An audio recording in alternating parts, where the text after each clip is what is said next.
Good afternoon, everyone. Welcome to the Tuesday, March 16th edition of the MMAOB Daily Podcast. I'm your host, as always, Adam Martin, and I'm here with Mr. Marcel Dorff to talk about UFC Vegas 22 this weekend. We'll preview the entire card, as well as talk about some other news and notes in MMA, including UFC 261. And I had to make sure I said good afternoon because Cole reminded me I said good morning yesterday. It was the first time we did the afternoon show, and I said good morning still. So I was a little bit out of it yesterday, guys. But, I just started this new job at BJ Penn. So, I'm still a little bit out of it. Anyways, it's going to be a great show today. I can't wait to hop on this card. This card's a really good card, actually, this weekend, in my opinion, Marcel. I know there's not much name value, guys, but there's some really, competitive fights on the undercard. I'm excited for it. And we're going to start by talking about UFC 261. But I do want to get this comment because right off the bat, we got Solsker asking us about Brave MMA. I only catch it when guys in the UFC and I have to watch tape on them. But I don't really seek out their cards. Not that they're bad promotion, they're great promotion. I don't you have to prioritize. I'm very busy with UFC and stuff. Well, you Marcel, you watch Brave, right? Yeah, I do, man. And by the way, the upcoming two cards are free. So no That's no awesome. Fight TV. Yeah, those are free to watch. There you go. I mean, that's another thing. It's behind a paywall usually, right? So I'm not going other way. But I would love to watch it. They definitely have a good promotion. I mean. Again, Kamzat fought there before he came to the UFC. I remember watching his footage. He looked amazing. And Matthias Nicolau fought there. I remember watching his fight last week. So there's a lot of guys fight there. Take this comment from Tyler. What's going on, fellas? Missed the last show. I've been busy with work. Glad to be back. Man, glad to have you back. And 4 p.m. Eastern, guys, on Monday and Tuesday, Marcel. And then Thursday, I'll be joined by AJ Shulo this week as well. So it's going to be a good show. But, we're going to break down the entire card. I can't wait to talk with you guys.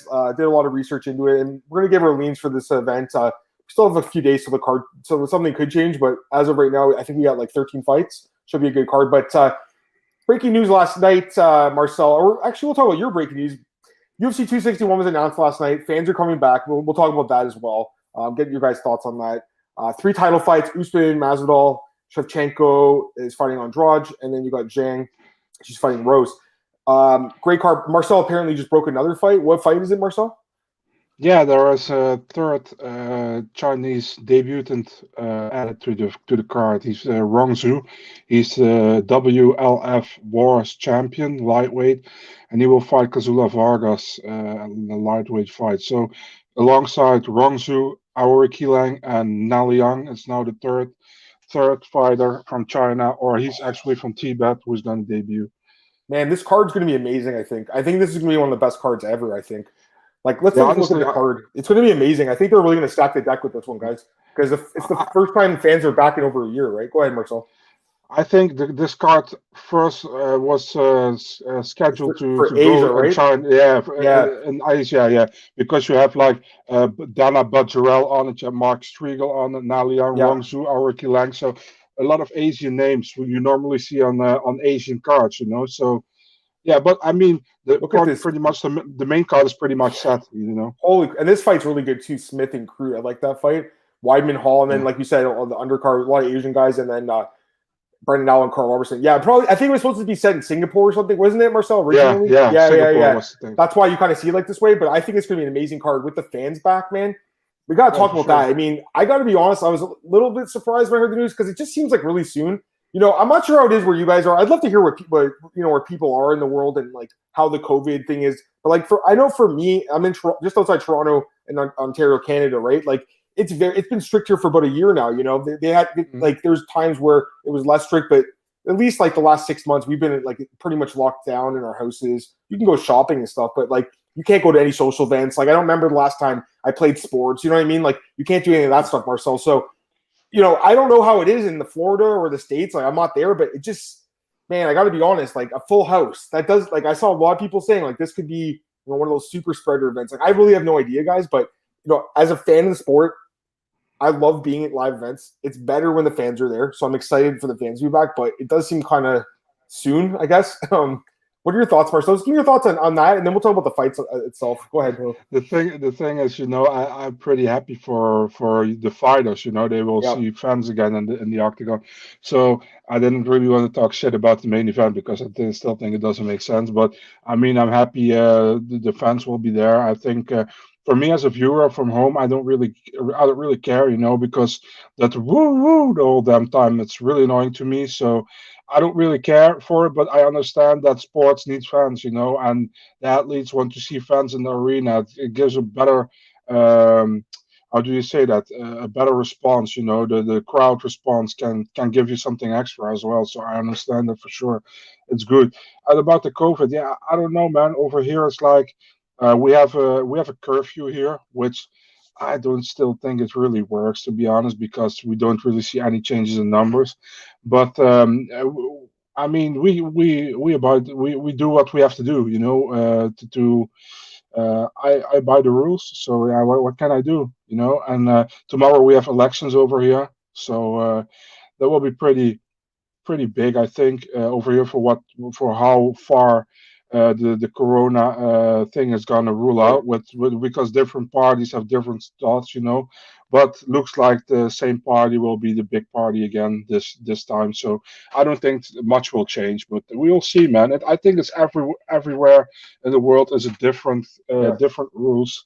So it pretty much depends on how the government thinks, Yeah, absolutely. And they're allowing the fans. We'll see how it goes. I mean, we'll see. I hope it goes really well. That's what I'll say.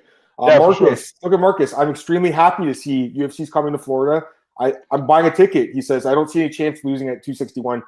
Yeah, I think so too, Marcus. They are all underdogs right now at the sports books. But yeah, we'll take a look. I mean, the last card, all three champs. Well, not actually. Well, Yan didn't defend it, but I mean, they could have. 2 or 3. But I love it. I love it for somebody as Marcus, man. He always goes to events. The thing, you gotta understand, guys. Okay, here's the thing. We're all like anyone listening to this is a hardcore fan, right? Like I'm a hardcore fan. Marcel, you're a hardcore fan. All these guys are, right? This card is not like that main event is not for us really. It's almost like a bonus, guys. That's what I'm looking at, Marcel, because we only thought it was supposed to be 2 title fights, and then we thought Masvidal was fighting Usman in September. Now it's next month. It's a bonus fight, in my opinion. Actually, it sounds better like that. Yeah, exactly. That's what I'm saying, right? Like it was supposed to be in September. Now we get it next month. It doesn't change anything with Leon or Colby. They were still going to wait till September anyways. But I'll tell you this, my fiance, she's trying to get more in the sport, but right now she's a casual fan, right? But when I told her Usman's fighting Masvidal again, she was so happy, Marcel. Like casual fans love it. It's going to sell a lot of pay-per-views, guys. That's why they're doing the fight. Obviously, Masvidal doesn't deserve a title fight. I mean, obviously he doesn't, but you got to look. Sometimes you just got to be like, whatever. It's not worth getting angry over this one. We've seen there's been worse egregious title shots given. No, trust me. There's been way worse ones. Like Misha Tate, I think, had lost 2 fights or something at one point. Chael Sonnen had lost 2 fights, and he fought Jones, right? So there's been worse ones. Let me just get these comments here, guys, and we're going to get into the card. Shout out to Marcus, by the way. Absolutely, man. Tyler says, how are we going to have any title fights left in April after all these title fights? Dude, they have a lot of titles right now. There's going to be again, Usman took no damage, right? That's why he's able to turn around. I like that, man. I'm glad they were able to do that. Yeah, go ahead. What are they going to do in May? UFC 262. What are they going to do there? Lightweight title? That's the plan, or no? The lightweight title? I don't know. Maybe they asked Nunes if she wants to fight Pena. I don't know. And I saw someone suggesting they do Amanda Nunes and Pena on Tough. I think what they're going to do is the winner of Masvidal and Usman will probably do maybe against Colby Covington on Tough or something. I have no idea what's going on with Tough. Let's forget about Tough. Like Danny's been talking about this for 2 years now.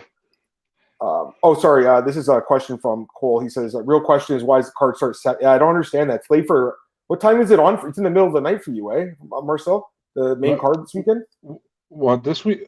Yeah, that's because it's ESPN. And now when they go on big ESPN, it's always that time for some reason. Yeah. So when it's on big ESPN, it will be later. And the March Madness. Yeah. You know what? I think he's right because they usually do this during Mays. I think you're right, actually, Tyler. Kevin says, will they cancel the May pay-per-view? He said, Cole, Izzy versus Whitaker. Yeah, they're not canceling. They're not going to cancel it. They still have 2 months left. There's tons of time to get. Yeah, well, I mean, people were now talking about Whitaker, that he has to fight somebody else. Give him Israel Adesanya, man. He's won 2 fights in a row since he got knocked out, so he deserves it. People are like, maybe the winner, Till and Vittori, but the thing is, Till just lost to Whitaker, so why should he jump by him? Don't get me wrong, they're definitely an option, but I think just do that fight. It's so easy to book. Izzy, he probably needs a couple months off, Marcel, but he can get back in there soon. Adesanya is not going to say no. I'm sure he says, okay, let's do it the second time. So, I agree. All right, so let's get into this card this weekend, guys. Kevin, I know you said in the comments you don't like the card this weekend. I'm going to try my best to make it exciting for you. I actually think the card's pretty good. Some of these prelims look pretty good to me. Kind of like last week, kind of these sleeper fights. So let's get into it. Marcel is putting it up right now. We're going to start here. Let me just make sure that's the right order. Birchak still don't has a new opponent, right? Birchak still has a new opponent. That's the thing. So the first thing to note is Anthony Birchak was supposed to fight Johnny Eduardo. Okay, so that fight, it got canceled maybe at like, I don't know, like noon yesterday. So yesterday morning, it was my first day in the full-time job at BJ, right? So I was really nervous, and I woke up super early in the morning because I'm like, I don't want to be late for work. So I got even like 2 hours earlier, Marcel. I was up at 6 in the morning, and I was like, okay, what am I going to do until my shift starts? And I was like, all right, I'll just break down the Birchak Eduardo fight. So I spent like, half an hour or an hour breaking it down. And I was like, I was going to pick Johnny Eduardo, actually. Even despite being 42 years old, he was the way better striker in that fight, guys. He probably would have knocked Birchak out, I think, actually. So Birchak, listen, I like him. He's a nice guy and everything. Great interview and stuff. Like, you've had him on the Old Party Shot podcast. James interviewed him recently. But I got to be honest, whoever they put him in there with, I'm going to watch that guy's tape and probably bet on that guy because I just I don't think Birchak's a high-level fighter. And I think there's guys training right now in Vegas. Like, they're preparing for short-notice fights. You know what I mean, Marcel? Like, these guys are all getting ready, including a couple guys, Jesse Strader and Montel Jackson, we'll talk about in a little bit here. Let's get this comment quickly. This is the last comment I'll take from 261. Tyler said, Usman Masvidal, it's important from a selling perspective. Yeah, exactly. It's all for casual fans, man. Okay, so with the Birchak fight, I mean, we'll see what happens. If there's a fight booked by Thursday, I'll break it down on Thursday's podcast when AJ joins me. We'll break down that fight for you guys. But let's start here in the flyweight division, Marcel, okay? Yeah, JP Bice takes on Bruno Silva. And right now we got JP Bice as a minus 150 betting favorite. Silva plus 130. What are you thinking here, Marcel? Yeah, I mean, it's like Silva hasn't looked good yet in the UFC, in my opinion. That's a problem. I remember him coming up. Like, I think he trained with Henry Cejudo, right? I saw him all the time around Henry Cejudo at Fight Ready. So I mean, he fought 3 times in the UFC, lost 3 times. One got overturned in no contest. That was his debut against Khalid Taha. Then lost to Dvorak and against Ulanbekov. I think the Ulanbekov fight was competitive. It was a good. He was fight. Losing that fight, bro, and he got elbowed in the back of the head in like the 3rd round. And if you guys think Aljamain Sterling took the easy way out, go watch that fight and go look at the comments because that guy got ripped to shreds from that one because I don't know if he took the easy. He got hurt badly, but he was losing that fight, Marcel. Sorry to cut you off. Go ahead. So and then we got JP Bice. He fought twice in the Contender Series, right? He lost the first time against Joby Sanchez. Pretty much turned his career around. Went to EFC in South Africa, became the champion over there. Won a fight at LFA as well. Came back to the Contender Series and had the big win over Jacob Silva in the first round via submission. So I mean, it's hard because I think Silva hasn't done great in the UFC, but he isn't a bad fighter at all, in my opinion. So, but if I mean, JP Bice, I believe in the dude. I saw him fight many times, also in the UFC. I think he's a good fighter, and he has turned his career pretty much around. He's now training at Fortis MMA. So it's hard, but yeah, I'm going with JP Bice. I made a mistake. Sorry, guys. I just confused 2 fighters. So sorry. The Ulanbekov fight, I got completely mixed up with JP Bice fight with this guy Gamzat Magomedov. I apologize completely. That's the fight where he got hit in the back of the head, Marcel, in the 3rd round. That was in Brave. I apologize, guys. I got them mixed up just now. It happens, man. No problem. Yeah, my bad. I just heard all the last names kind of sound similar sometimes, guys. So my bad. It's tough, man. This is a tough fight to call, Marcel. This is a tough one, guys. Like JP Bice, first off, that last fight, that was a terrible stoppage too. The guy was not out in that fight. Bad stoppage. I got to be honest, man. Like the Joby Sanchez fight, he got finished late in. Like, I don't know. I've seen this guy kind of, wilt a little bit if it doesn't go his way early. Most of his wins are early by submission. He can definitely submit this guy. No doubt about it. But I don't know, man. I mean, Bruno Silva's been in there 3 times now in the UFC. Those fights are competitive with Ulanbekov and Dvorak. They're competitive fights, guys. Like, he was in there with those guys, and they're both really good flyweights. So, I don't know, man. I mean, this is a tough one. I know he got submitted by Todd. Everyone's kind of thinking, he'll get submitted here. But I got to be honest, I think he's more well-rounded a little bit. So, the odds aren't crazy by any means. They're kind of it's a small lean towards Bice here in the odds. I don't know. It's tough. I don't want to pick against these Fortis guys, Marcel, because they're very good. But so are the fight ready guys. And I think, Silva's had a few fights on the UFC, more tested, especially his cardio a little better. If he doesn't get subbed in the first round, I think he might win this fight, guys. So I think I might start with an underdog here. My slight lean is towards actually Silva. Again, that could change by the end of the week, but from watching their fights, I feel like he's a little bit more solid and well-rounded, but we'll see what happens here. Taxes. What happened to Cole? Cole's he's in the chat right now, actually, I think. It's hard for him to do Tuesdays because he does interviews and stuff as well. So Marcel is going to do Tuesday with us now going forward, and Mondays as well. Welcome, Death and Taxes. Jose says, this is something else. We got to stick to this, guys. I won't have enough time to finish it. So yeah, Marcel, I'm starting the fight with the card with a dog there. Let's go to the next fight in the card here. Sorry, go ahead. I say, yeah, go ahead. Okay, we'll start off the next fight here, Julia Avila against Julia Stoliarenko. This is a great fight too, I think. It could be interesting. We'll see what happens here if this fight hits the ground. Avila right now, minus 370, Stoliarenko plus 310. What do you think of this fight, Marcel? Yeah, I mean, I'm really high on Julia Avila for a long time. I was pretty disappointed in her fight against Sijara Eubanks. I know many people actually called it that Eubanks could win the fight. I thought Avila would win the fight, but she didn't. I mean, she did solid in her career so far, man. Before that, only had one loss, and that was due to an injury against Marcia Allen in Invicta. So I really like her. I think she's a pretty decent, pretty overall good fighter. I like her on the ground, and I like her stand up as well. Julia Stoliarenko, yeah, man, I've never been really impressed. Besides her fight against Lisa Forzosa in Invicta, which was an amazing, crazy fight. Her debut, or it was not her debut in the UFC, was actually the second fight because she lost her first fight against Leah Latson in the Ultimate Fighter finale. But the second fight in the UFC, her most recent fight against Yana Kunitskaya, no disrespect, but one of the worst fights of 2020.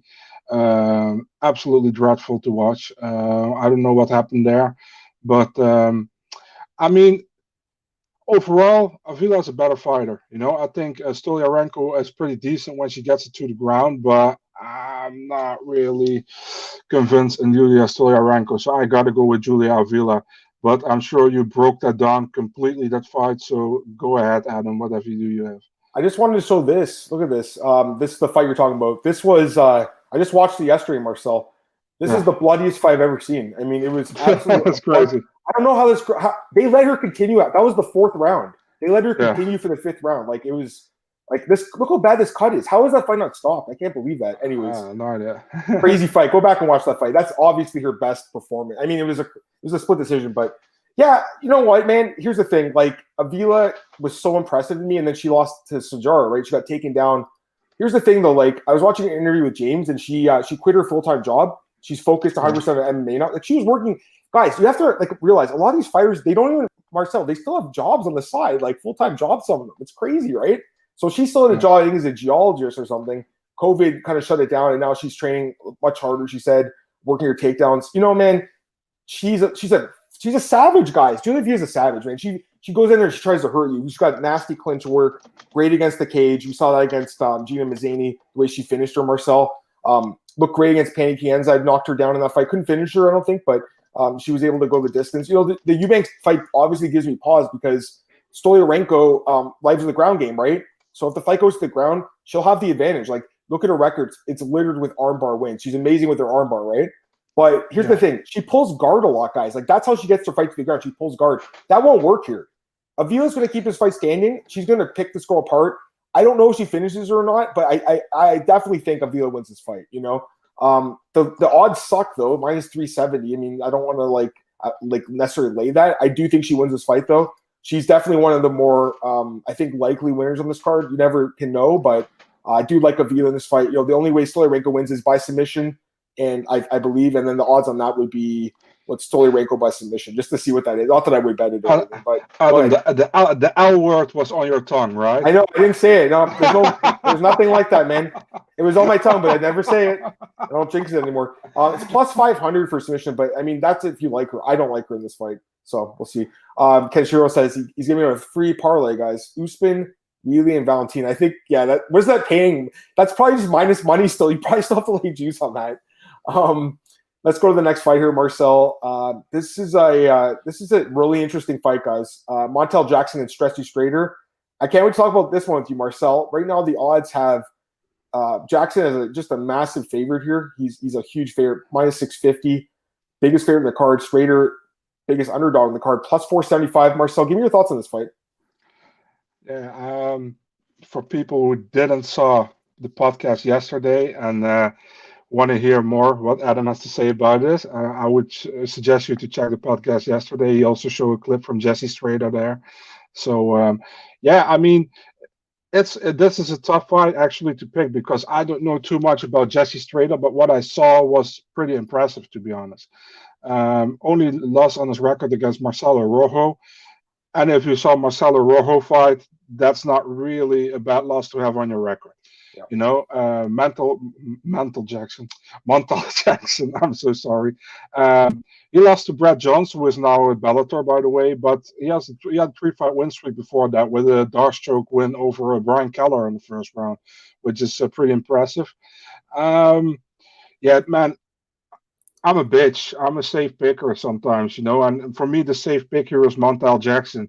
I don't think the odds are are pretty far off, in my opinion, but I think Montel Jackson, I take him via unanimous decision. But that's just me picking on what I saw. I haven't break down the complete fight, so I can't say. I know Adam might have a different take on this one, but that's my pick, Montel Jackson.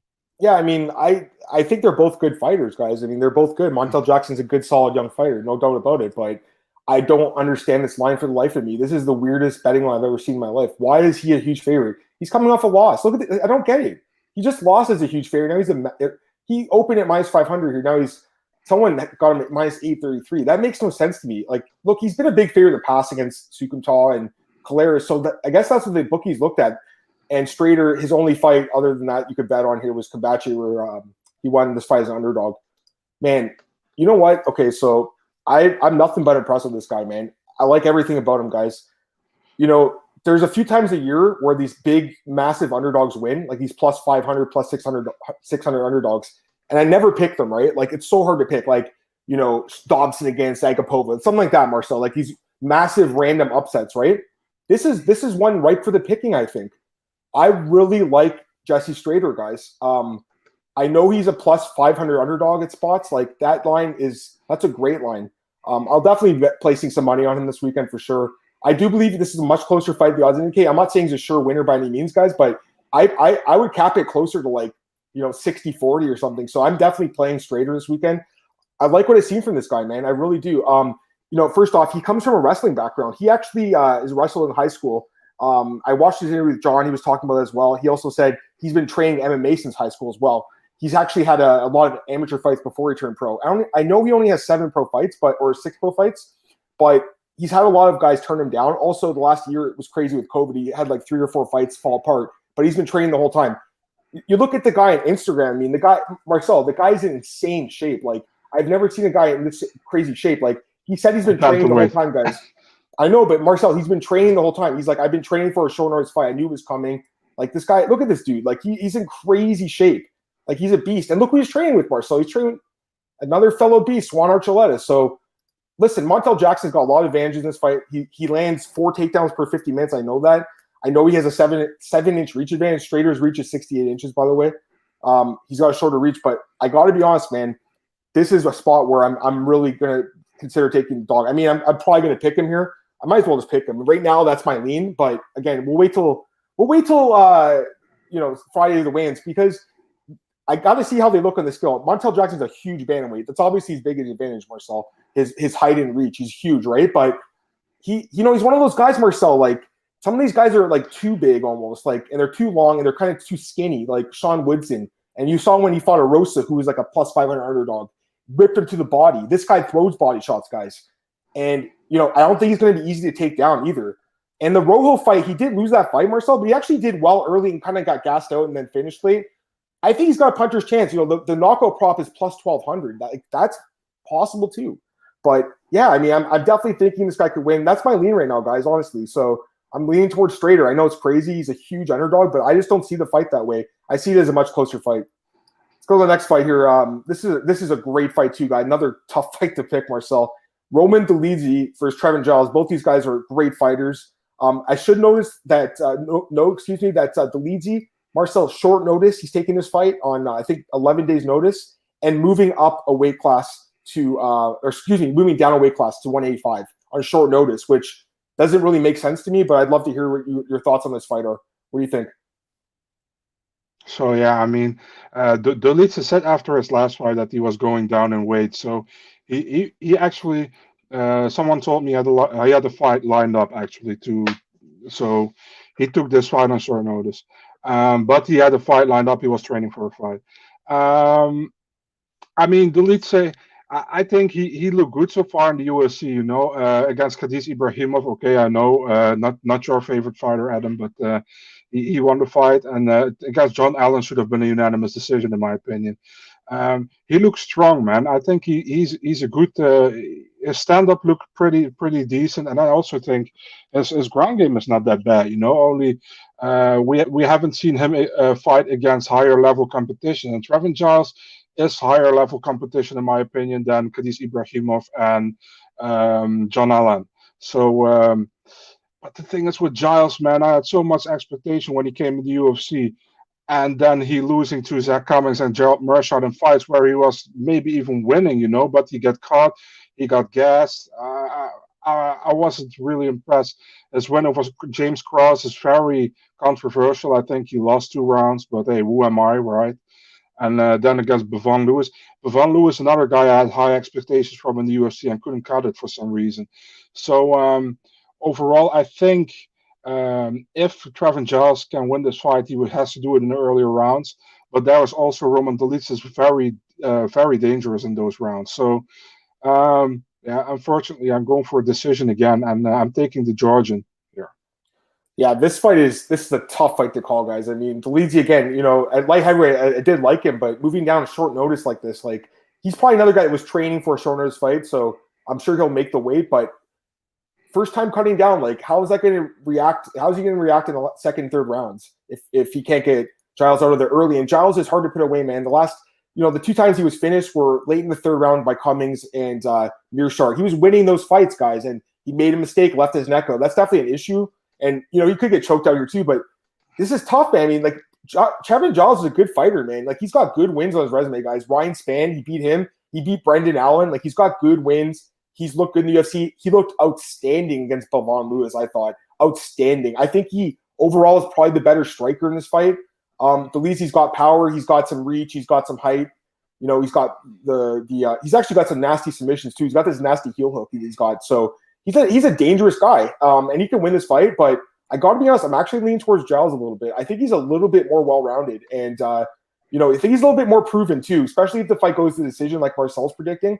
I think he'll edge it out. So that's my lean right now. Another underdog, guys, but I am leaning a little bit towards the underdog here in Trevin Giles. Next fight, Marcel, we got another great fight, another tough fight to call too. Grant Dawson moving up to lightweight, taking on Leonardo Santos, one of the most underrated fighters in the sport. Oh man, this is a tough one, Marcel. Right now the odds have Grant Dawson minus 200, Leonardo Santos plus 170. What are you thinking here? Yeah, people keep asking me, why is Leonardo Santos not ranked? Well, he's not ranked because he only fought 2 times in the last 5 years. That's why he's not ranked. It's a very tough fight, honestly, to pick because for the simple reason that Leonardo Santos, he looks good in his fights, man. He's actually a BJJ black belt, right? And he can stand and bang with you as well. You saw he knocked out Stevie Ray. He knockout cold. I still think he lost the fight against Adrian Martins in Manchester. He got a split decision win there. I didn't agree with that one. And the Roman Bogatov last time, it was a really weird fight with a lot of falls from Bogatov. He got cut after that fight as well. So, yeah. Actually, I was sad because of that, because Bogatov is a solid prospect, and yeah, I mean, but it was a bad showing for him that night. And for Leonardo Santos, he deservedly won that fight. Grant Dawson, I think one of the better guys coming from the Contender Series, right? I mean, look amazing. He also training at Glory MMA and Fitness with James Cross and all those guys over there. Actually, when he defeated Derrick, I remember he was losing the first round. He came back in the second one, but that win looks a lot better now. Derrick has had more fights in the UFC, right? Yep. So the Narimani fight, I expected him to win, and also a big win against Mike Trezano, the tough winner back then, and he was undefeated back then. I really like Dawson in this fight as well. I think he has the youth. I think Leonardo Santos, he looks still very good, but he's getting older, and Dawson is a young, fun prospect in the UFC. I really like him. I think he's a pretty complete fighter. He's definitely, I prefer, he likes to finish his fights on the ground. I don't think he's going to finish Leonardo Santos, but overall, I see a decision win again for Grant Dawson in this fight. I think his cardio will likely hold up better than Leonardo Santos' cardio. So, yeah. Man, this one's tough. I think both guys are really good fighters. Leonardo Santos is one of the most underrated guys in sport. He's got a great record in the UFC. He's fought guys at higher, like he beat Thiago Santos on tough. Like that's crazy, right? He's a light heavyweight. Could have been the champ had he beat John Jones. So that's incredible. I watched a lot of his fights back. The guy's so complete, man. He's really good, and he's got great takedown defense. He's got 88% takedown defense, almost impossible to take down. Bogotov, I think, took him down once maybe, but that was a weird fight. And then there was the fight with Norman Park where Norman actually grabbed his shorts when he was going to go take him down. He grabbed Norman's shorts or something. I can't remember what happened. There was a shorts grab, and there was a point deduction, was a draw, but he could have lost that fight, And the fight with Martins, there were some holes there too. But I mean, geez, you see with the Steve Ray fight, with the Kevin Lee fight, guys, like the knockout power, he's just a complete fighter. He is 41 though. That's the problem. He's 41 years old. So how do you pick him here confidently, right, against a guy like Dawson, who is just looking great? I mean, he's got incredible grappling, right? Like he gets every fight to the ground. He's averaging 4 takedowns per 15. He's a guy that gets every fight to the ground. He's almost undefeated. He's got one loss on his record. I watched the fight again. He got elbowed. He was going for a takedown. The guy elbowed him in the back of the head, basically, or side of the head, I guess, when he was going for a takedown. That's it. Like he's a proven winner to me too, So this is a tough fight to call, guys. My slight lean would actually be towards Dawson too, Marcel, just because of the youth. He's so much younger, right? But I'm not betting this fight. I'm just going to tell you guys right now, I'm not betting this fight because I think Santos is a live dog. I really do. Yeah, I'm with you, Kenshiro. And sorry, guys. I know you guys got a bunch of comments in there. We just got to keep rolling here. But yeah, I'm with you guys. What's the next fight here, Marcel? Let's go to Marion Renault versus Macy Chiasson, the women's bantamweight division. And right now, Macy's favorite, minus 190. We got Marion Renault plus 165. What do you think? Yeah, man, I really like Macy Chiasson since I saw her in The Ultimate Fighter, man. I think she's really good, She had that weird hiccup fight against Lena Landsberg where I absolutely didn't expect her to lose that fight. I was pretty sure she was going to win. She wasn't my I almost said the L word. No, I think I said the same thing, and that's why I don't say it anymore, because I was shocked. I can't believe she lost that fight. Even looking back, I don't know how she lost that fight. Go ahead. Yeah, very weird. Overall, she has looked great in the UFC, man. I mean, Macy Chiasson, I really think she can do some damage in the bantamweight division. So I really like her. Marion Renault, Marion Renault is. I always thought she's a pretty complete fighter. She does well. Her basics are very good, but she doesn't have anything that really where I think yes, you can be the next big thing. And also, Marion Renault is 43. You have to keep that in mind as well. And I think she did great. She had that story with Dana White, where Dana was like, "You're too old," and she was like, "You're gonna sign me, I'm sure." And she got signed. So great. And I think she has some great wins in the UFC as well. She defeated Jessica Andrade via triangle choke in the first round years ago. She's on three fight losing streak. I still think she beat Kunitskaya, but hey, who am I? I'm taking Chiasson on this one. I think also Chiasson probably will stop her TKO ground and pound second round. Yeah, no, I'm with you on this one, man. I think she could be a bigger favorite, to be honest with you. I'm a little surprised the line's only in the minus 190 range because you look at someone like Avila minus 370. I think there's a much better value here play on Chiasson. I like her everywhere, Marcel. I just don't know how Renault would beat her here, guys. She's, like Marcel said, 43 years old. She is the oldest women's fighter in the UFC. She's one of the oldest fighters in the UFC in general. She actually might be the oldest now, I think. Her or Olynyk. I mean, she doesn't look that age. She's in amazing shape. I have a lot of respect for this woman, actually. She came to the UFC very late. Dana White, she tried out for tough years ago. Dana White, he's like, "No, you're too old." And then she kept fighting and kept winning. she's a good fighter, man. She's solid, but I think she's past her prime. Like her age says it all, right? So I just have a lot of questions about her, Marcel. I just think she's just not. She doesn't have it anymore. I don't think you get someone like Chason. Macy's got. Look at this, guys. She's 5 inches taller, 4 inches reach, 14 years younger. Checks off every box. She's got the wrestling, the boxing, the knockout power. The question is, I think, does she finish or does she win a decision? That's the question.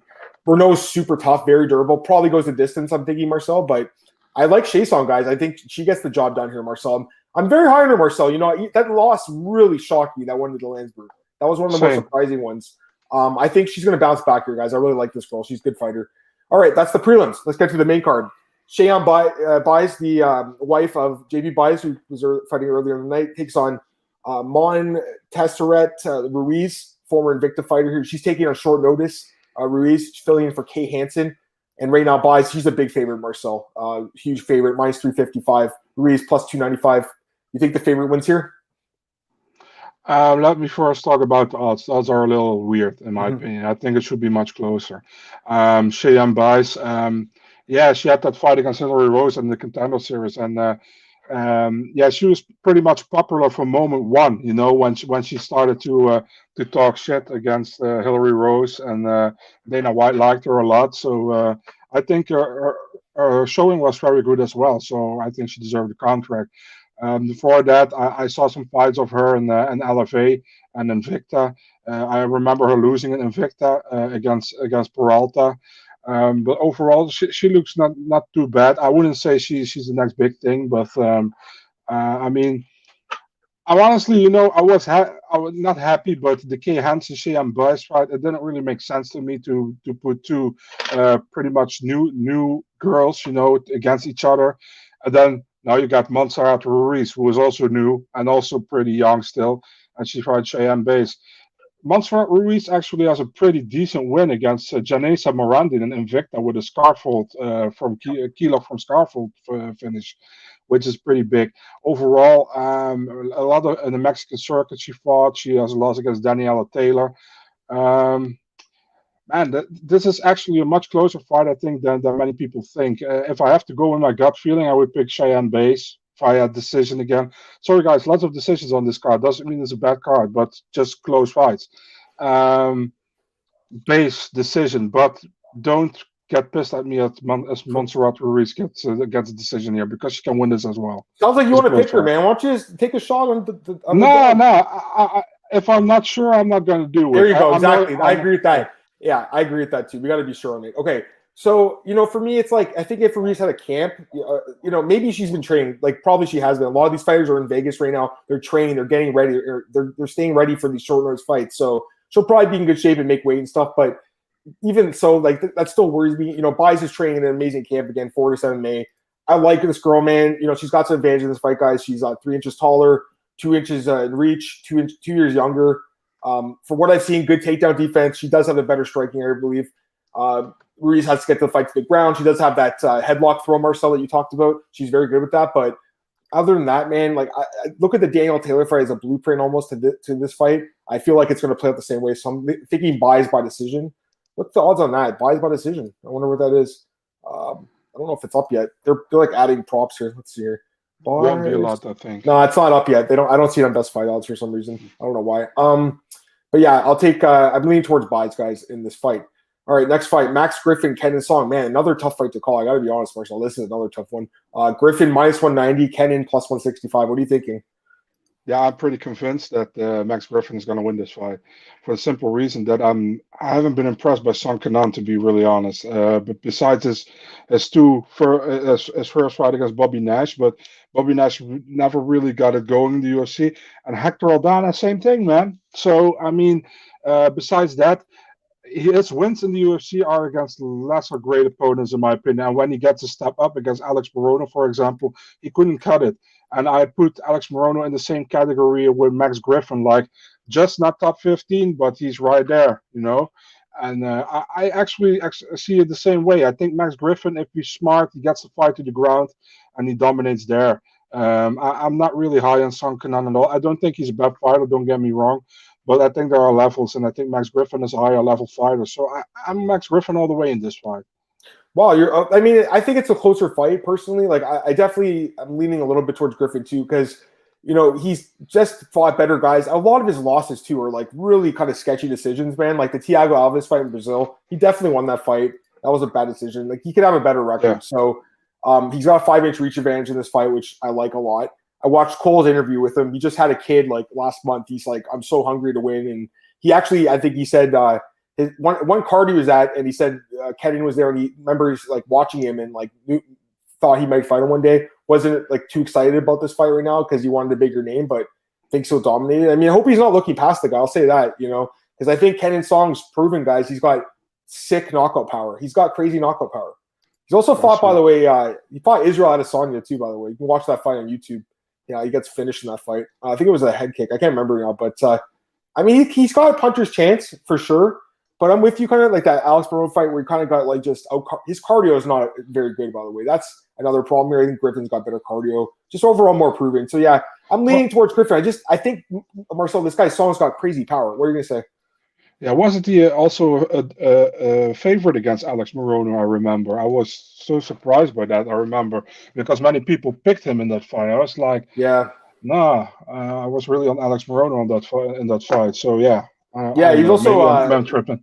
He was plus 300 against Bobby Nash, I believe, and knocked him out in like with the first 10 seconds or something. So yeah, it's always funny looking back at these odds. Anyways, yeah, I'm leaning towards Griffin, but I don't know if I can play this one, Marcel, because this Song guy, man, he does have power, guys. He really does. You know what it was with Song Kenan when he got signed with the UFC. He had the 2 losses before he got signed. His Bobby Nash win. That was his before that he lost 2 fights. I remember I know, and I was like, why is this guy in the UFC? And then we see now why they signed him. But let's go to the next fight here.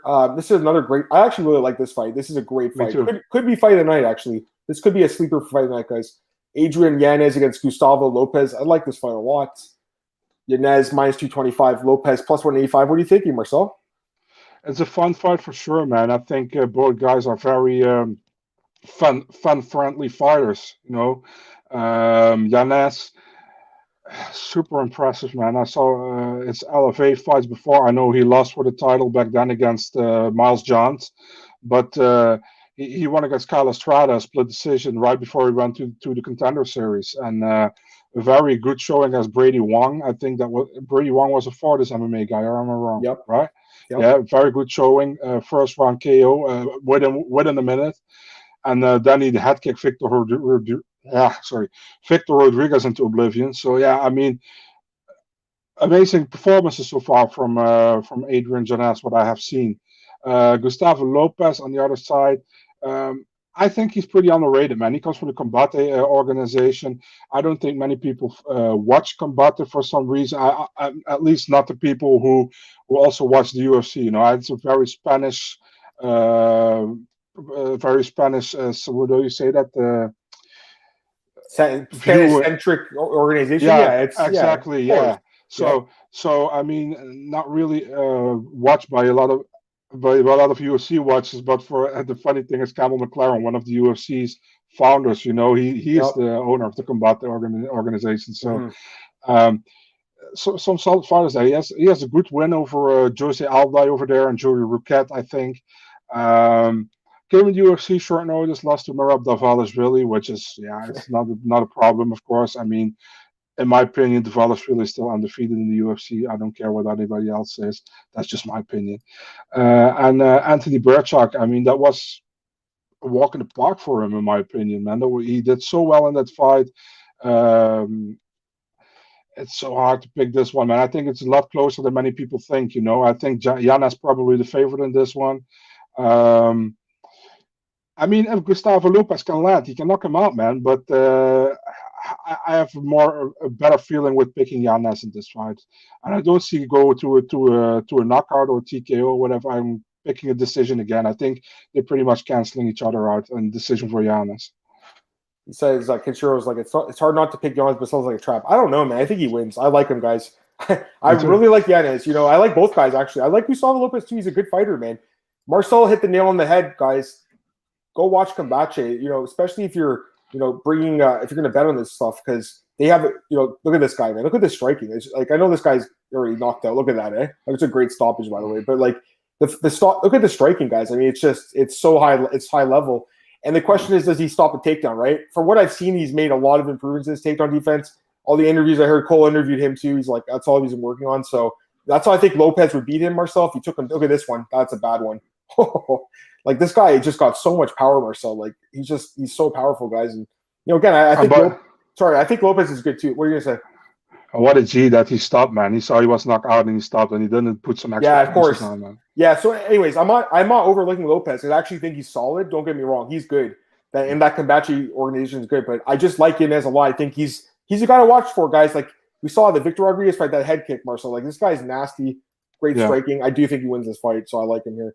Next fight, Marcel, and we only got 15 minutes left, so let's go through these kind of quicker. This fight, I don't really want to talk about this one that much because this fight kind of stinks, to be honest with you. Tied to Vegas versus Montel Mays. Listen, if this fight doesn't end by first round knockout, it's going to be a 3-round. Like they're going to be so tired by the 3rd round. What do you think, Marcel, happens here? First round knockout for Tai Tuivasa, and I don't have a doubt. Really? Yeah. Wow. Yeah. Really, eh? Yeah. Man, I gotta be honest, I don't trust this guy at all. Go ahead. Yeah, but I don't really trust Dontel Mays at all as well because I see Dontel Mays has a loss against Alan Crowder. I know. Is absolutely not UFC material. He lost to Cyril Gane in the 3rd round, which is actually surprising that he fought until the 3rd round, in my opinion. Rodrigo Nascimento, and he has a win over Roque Martinez. But, I mean, no disrespect to Roque Martinez, but yeah. This one's, he got a win over Ricardo Prezel, who was a former Chelsea goalkeeper. Crazy. Is that what the guy was? Okay, I remember. I watched that too. I think it's kind of a tricky fight, man. To be honest with you, I don't trust Tai Tuivasa at all. I would never bet on this guy as a favorite. I did take him. I think he was an underdog. I think against Struve. I remember taking him the last fight, but Struve is Struve. Like he's got no chin. Dontel Mays doesn't have a great chin either. Don't get me wrong, he doesn't. But the thing is, like that fight with Alan Crowder, right? He got so tired in that fight, and they kept saying Snoop Dogg and Uriah were like, he's quitting, man. He doesn't want him in the fight anymore. It's funny, right? But he's shown improved cardio, as we've seen. He made the distance with that Roque Martinez. He did get tired late too, but like Tai Tuivasa, guys, has no takedown defense at all. He's got no takedown defense, Marcel. True. If this dude goes into the clinch and gets a body lock and gets him down, he's going to win this fight. Look what Spivak did. He just dominated him on the ground. You're right. He definitely has a path to victory with the knockouts. But man, I look at Mays. He's a huge guy, 6'6". He's got 6 inches of reach as well, guys. Man, I think he can win this fight, man. So I don't know. Like I got to think about this one more. And again, I'd like to see these guys on the scale, but I'm thinking it's dog or pass based on the fact it's a low level heavyweight fight. Personally, listen, Adam, no. Go ahead. Just hope that my prediction is right, because if we're gonna see 3 rounds of this, I mean, let's hope my prediction is right. Yeah, I just like going from bottom to top, Kevin. But I know you're right. We can stick around longer if we have to. It's not a big deal. We'll get through these fights, guys. I mean, I don't think my breakdown would change for that fight, anyways. That fight's not interesting to me, honestly. Like I just don't have a lot of interest in it. Now let's talk about Gregor Gillespie and Brad Riddell.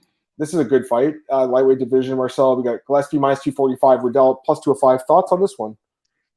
So this is a typical fight. I said in the Dutch podcast as well. This is a typical fight what the UFC says. Gregor Gillespie, make sure you win because we want to see if you deserve your ranking. If not, Brad Riddell is our new guy to get in the ranking and to see if he is that talent we think he is.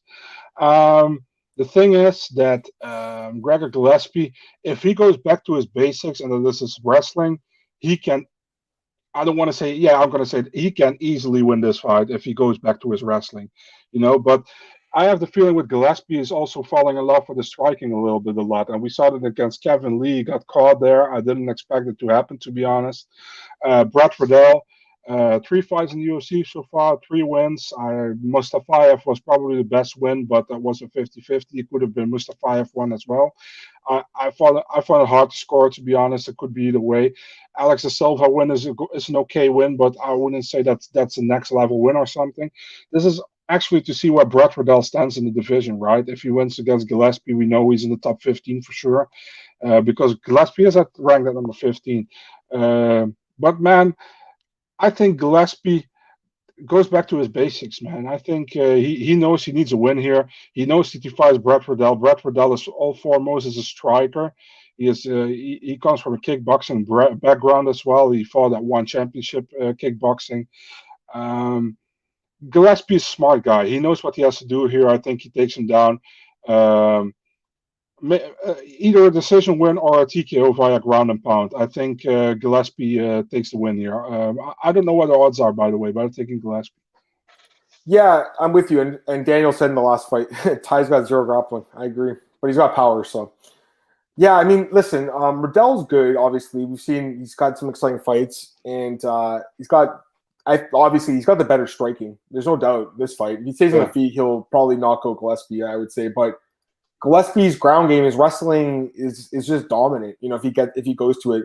I'm not sure what happened in the Kevin Lee fight. You know, it was a year and a half ago now. He's taken a long time off. Like, that's a long layoff. That does kind of worry me, but we'll see. You know, I still have high hopes for this guy. You know, despite him losing that fight, I still believe that he is one of the better lightweights in the world because of that wrestling. And, you know, before that fight, Marcel, he looked amazing. Like, we thought he might be like a guy that could challenge for the belt at some point. Remember, Marcel? He was running through everyone. So I'm not going to write him off after one loss here, guys. I do lean towards Gillespie. And you look at Riddell, the takedown defense just isn't there. Magomed Mustafa, I think, took him down 8 times. Like, that's really concerning against a guy like Gillespie, who's like, he's one of those like Marab level guys, Marcel, where he just Khabib, you know, he just goes to the takedown relentlessly. Don't know why he got away from it, but I hope he goes back to it. All right, let's get to the main event here. We got Derrick Brunson against Kevin Holland. It's a really interesting fight here, Marcel. Curious to hear your thoughts on this one, Marcel. We got Kevin Holland minus 170. Derrick Brunson, an underdog once again, plus 150.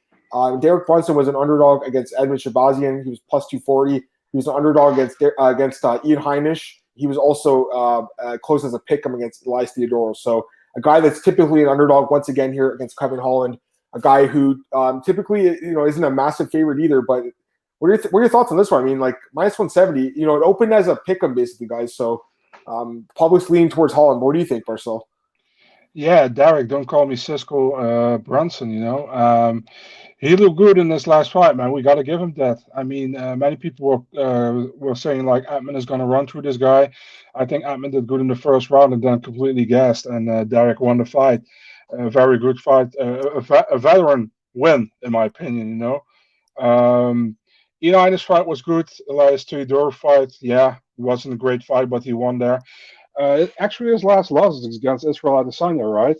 Against champion, and a fight that he didn't do bad in the first 3 rounds, but then he got caught, and it was over for him. He couldn't keep it together. So, let's break down Kevin Holland as well. Holland comes from the Jacare win, right? Fought 5 times last year, won all 5. Some solid wins in between. But I think Derrick Brunson has faced better opponents than Kevin Holland has so far, besides the Jacare one. And he defeated Jacare. Brunson lost to Jacare. But the Jacare from 2018 is a different Jacare than 2020, in my opinion. Actually, I'm leaning towards Brunson. I think Brunson can take this fight to the ground, and I haven't been impressed from Kevin Holland from his backside, besides he knocking out Jacare Silva in his last fight, you know. But his grappling, I haven't been really impressed by on his back, you know. And I think Derrick Brunson has a high fight IQ in his fights normally, you know. He definitely lately, in my opinion. So I think he brings the fight to the ground. And maybe he grinds him out for 5 rounds, man. But I'm taking Derrick Brunson 4-round TKO via ground and pound. Yeah, this is another hard fight to call. I mean, this card is full of them, in my opinion. I really do feel like this is another tricky one. You know, both guys have paths to victory here. You know, Kevin Holland is very dynamic fighter, very well-rounded, good striking, long reach, really long reach, like 81 inches. For that division, super long. Knockout power we saw against Buckley. You know, he's got some missions too. But the thing is, his defensive wrestling it's terrible. It's so bad. Like, he gets taken down Will. So that's a huge problem. Some of these fights he's had, guys, like against Stewart, Mearshart, they were close because the fight kept going to the ground, right? That's the worry here. But the thing is, he definitely's got power, as we've seen. Brunson's chin is very questionable, I think. He's been knocked out a bunch of times, 5 times, I think, in his career. A lot of knockouts. You know, he's a great fighter too, though. Don't get me wrong. I'm not overlooking Derrick Brunson whatsoever, guys, because he's got the wrestling, he's got good cardio. He's been in there with everyone. He's got the experience too, right? And he looked great in his last fight. He looks like he's getting better at age 37, which is crazy.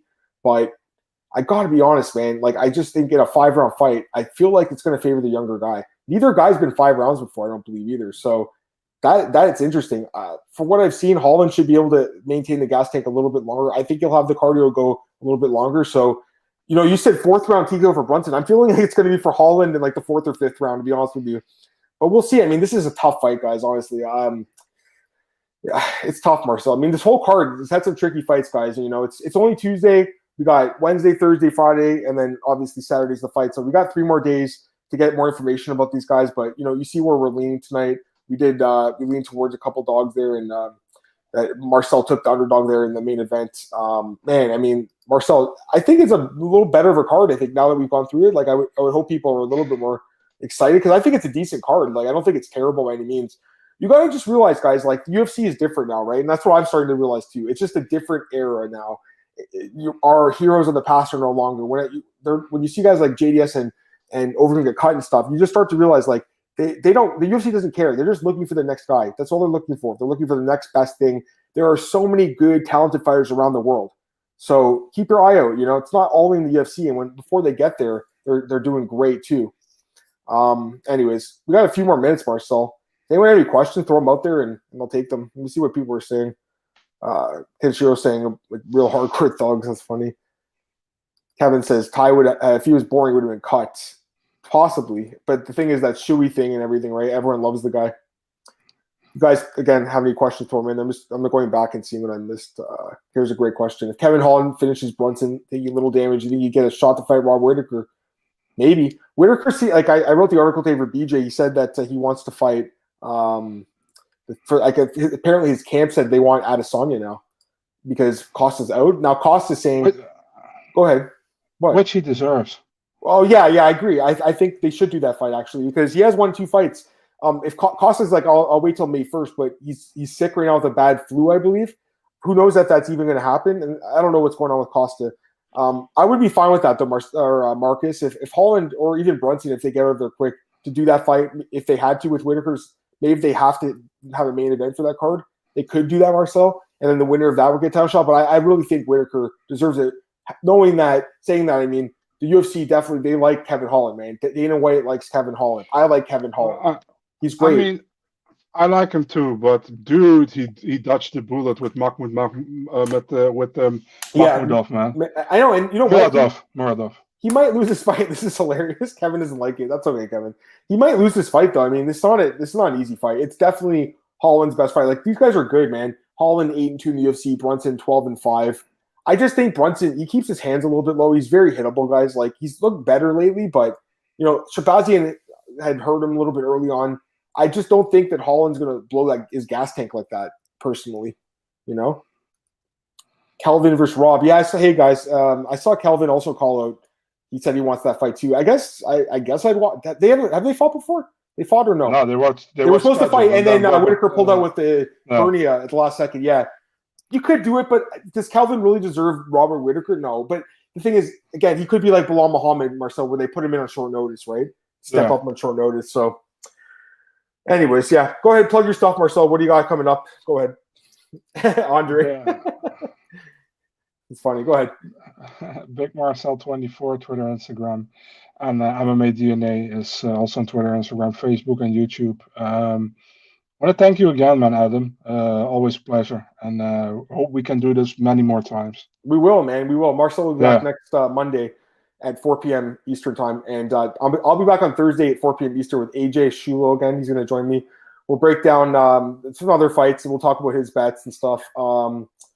And in the meantime, you guys, MMAOB.com's got a bunch of content right now. I got a bunch of articles out there. I know Cole's got something coming. Definitely check it out. BJPen.com, all the stuff there. Elite Fantasy, Elite Betting. Oh, man, Fantasy Fanatics. I got an article coming out this week. I'm excited about that one, too. And my main news. So I'm in a bunch of places right now. I'm busy, and I like it. But remember, listen to the podcast. We appreciate all you guys that listen today.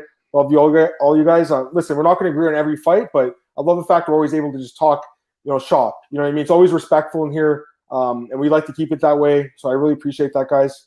And Kenshiro keeps telling me to buy silver. Yeah, you're right, Kenshiro. I got to start investing my hard-earned money, man, into something like that, like silver or Bitcoin or something. But in the meantime, I'll continue to break down the fights for you, and I'll be back on Thursday, 4 p.m. Eastern time. For Marcel, I'm Adam. Talk to you guys later. I forgot something to say. Oh, go ahead. Quickly. Go ahead. I give away a card for KSW card on Saturday, so check that out probably tomorrow or the day after.